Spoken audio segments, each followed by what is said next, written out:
Well, guys, here I am minding my own business, going through the vehicle, inspecting it. So, we're going to start off at the rear.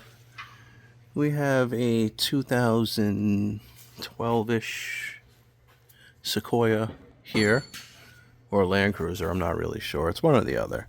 They all look the same to me. So, we're looking around. We have a nice factory exhaust here. Flavors here, but it's minimal, which is very good. Rear end's looking good. It's not petrified. It's always good. Gas tank shield. Holding fast. Alright, exhaust is looking good, but then...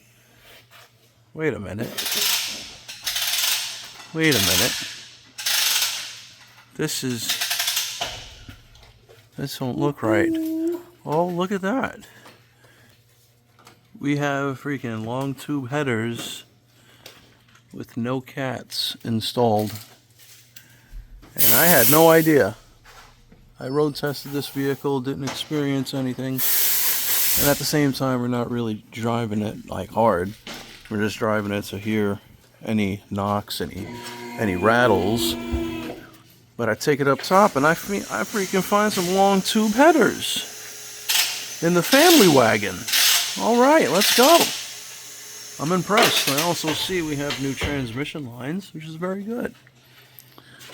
But the one thing I did find, the steering rack is leaking. Oh no, so we're going to have to write up a steering rack.